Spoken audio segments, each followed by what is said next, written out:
The following episode depicts acts of violence and murder. Listener discretion is advised.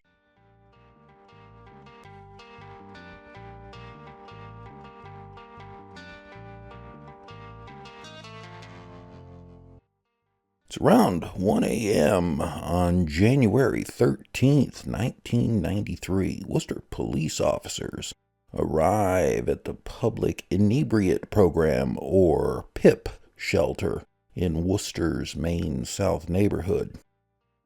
Police are at the shelter to arrest James Earl Johnson. He's wanted for murder of 42-year-old Vicki Lettman, whose body was found in the basement of a Pleasant Street apartment building just 3 days before. Vicki had been beaten and strangled to death. The last time Vicki was seen alive, she was leaving a Main Street bar with James Earl Johnson.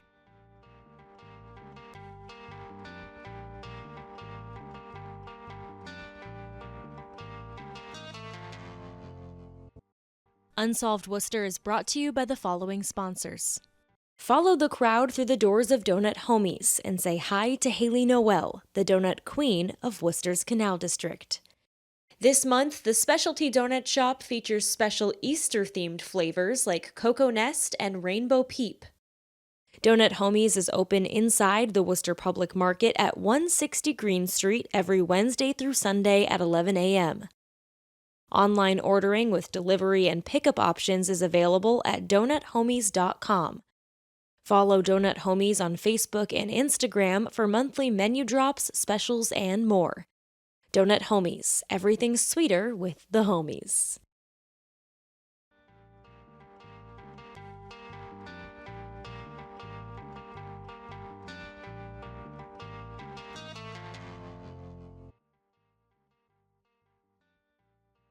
Welcome to Unsolved Worcester. I'm your host, Dan Yeager.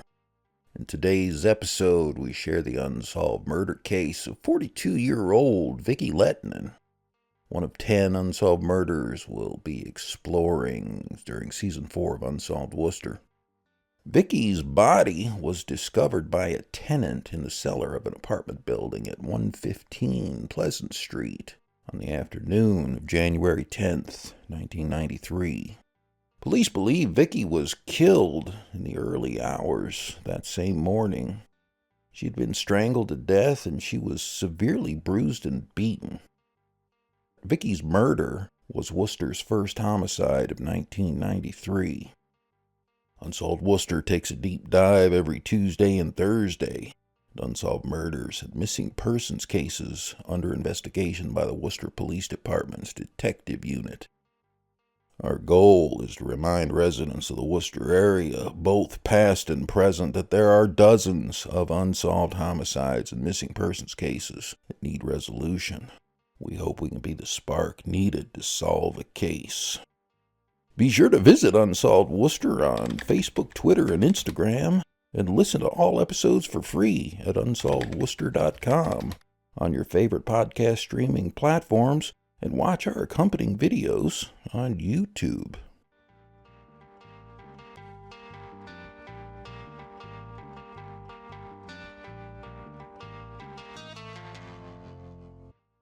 The body of Vicki Lettman was found around 1 p.m. in the basement of an apartment building at 115 Pleasant Street, the intersection of Linden and Irving Streets, and across the street from All Saints Church. One of the building's tenants found Vicki partially clothed and laying on her side on the cellar floor.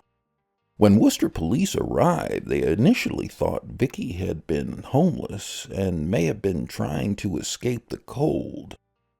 The next day, however, police positively identified Vicki and said she was likely killed about 12 hours before her body was discovered.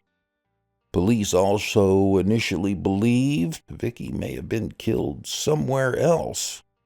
Her body was dumped in the basement. The cause of death was determined to be strangulation and head trauma. Vicki's autopsy showed no signs of sexual assault.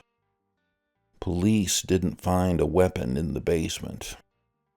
3 days later, around 1 a.m. on January 13th, 1993, James Earl Johnson was arrested at the PIP shelter at 701 Main Street. That same day, Johnson appeared in Worcester County District Court for his arraignment. Johnson pleaded not guilty and was held without bail. Johnson was homeless and gave the PIP shelters his address. So how did police connect Johnson to Vicki's murder? According to court documents, police discovered that late Saturday night, January 9th, 1993, Vicki was at a bar on Main Street with a friend when she was introduced to Johnson. During Johnson's arraignment, a Worcester police detective told the courtroom that around midnight, Vicki and Johnson left the bar together and walked to the Pleasant Street apartment building, where they went down to the basement. It's likely Vicki and Johnson both knew they could sneak into the Pleasant Street building because they both had lived there in the past. Vicki had lived in the building the summer of 1992 before she moved into a third-floor apartment in a row house on Castle Street. Vicki had only lived in Worcester for about a year before she was killed. Coming up, we find out more about who Vicki Lettman was and how she ended up in Worcester.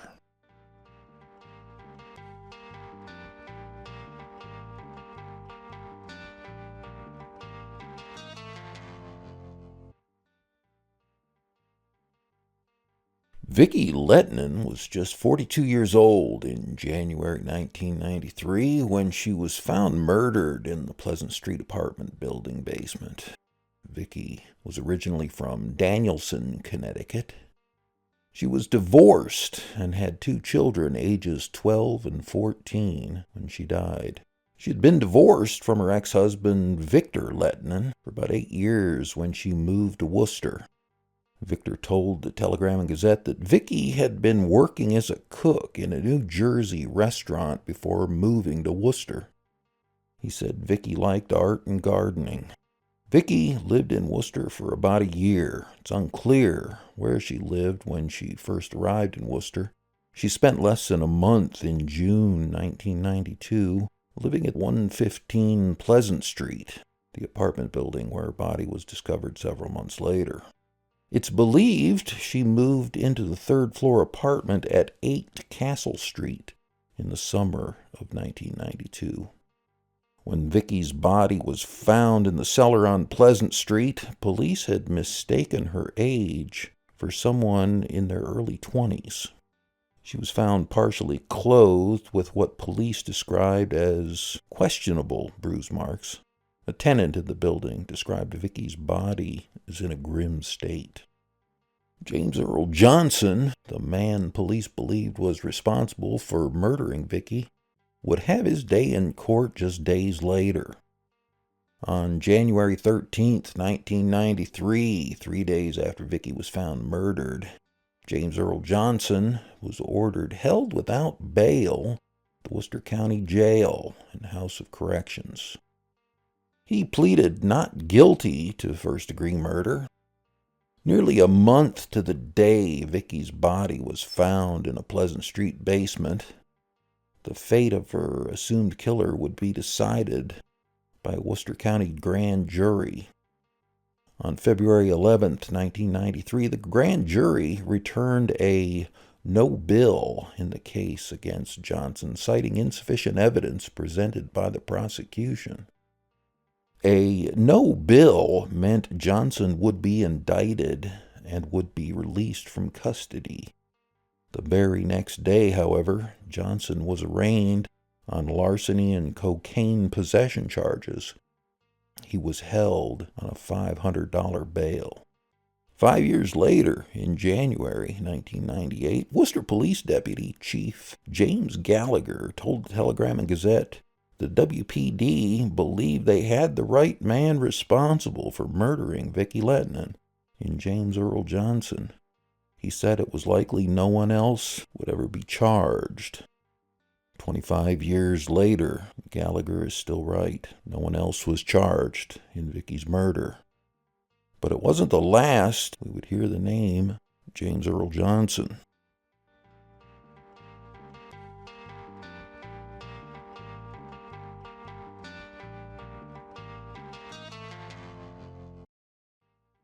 Roughly a month before Vicki Lettman was murdered, on December 11th, 1992, the burned body of a woman was discovered after the Worcester Fire Department put out a fire in a boarded-up two-family house at 141 Austin Street.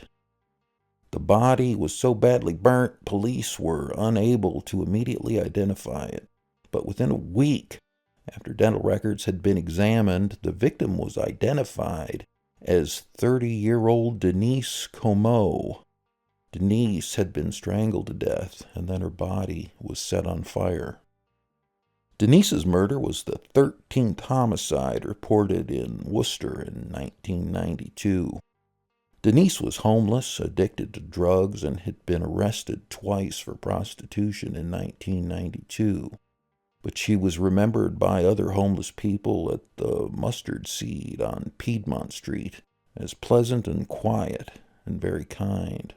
A letter to the editor from Denise's mother revealed that Denise was a mother to a young girl and had relatives in Worcester that had offered to help her many times. Denise's mother expressed sincere thanks to the Worcester Police Department in their handling of Denise's case, and called for more action to address drug use and addiction in Worcester. Nearly 20 years went by before Denise's murder was solved and her killer was named. In 2011, after matching preserved DNA from Denise's autopsy, Worcester County District Attorney Joseph Early's office and the law enforcement from Alabama were able to positively identify James Earl Johnson, responsible for killing Denise. In October 2010, Worcester police detectives went to Alabama to collect DNA samples from Johnson, who had died at the age of 58 in 2008. Johnson had lived in Worcester for 15 years between the 1980s and mid-1990s. During that time, the district attorney's office says Johnson was responsible for Denise's murder, 2 rapes in 1993 and September 1995, and remains the prime suspect in the murder of Vicki Lettman, as well as several other rapes around the same time. In early June 2011, less than a month after the DA's office identified Johnson as Denise Como's killer, the Worcester Police Department launched its own online list of unresolved murders and missing persons cases, the very web page that helped spark the start of our Unsolved Worcester podcast. The initial list featured 71 cases, including 62 unsolved murders and 9 missing person cases. Today, more than a decade later, there are now 73 cases on the list, 65 unsolved murders, and 8 missing persons cases. The name Vicki Lettman, murdered in January 1993, is not on the list. Like police said 15 years ago, they believe they had their suspect in James Earl Johnson back in 1993, and no one has been charged since.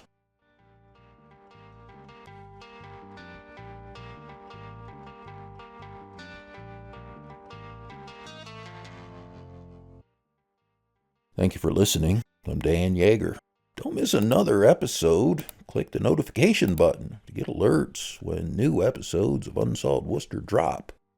If you enjoyed listening to this episode, please consider clicking the like button for us.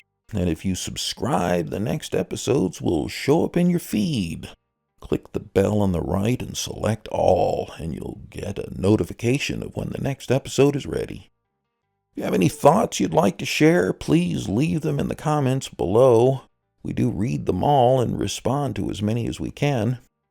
Anyone with information about what happened to Vicki Lettman are asked to contact the Worcester Police Detective Bureau at 508-799-8651 or send an anonymous text at 274-637.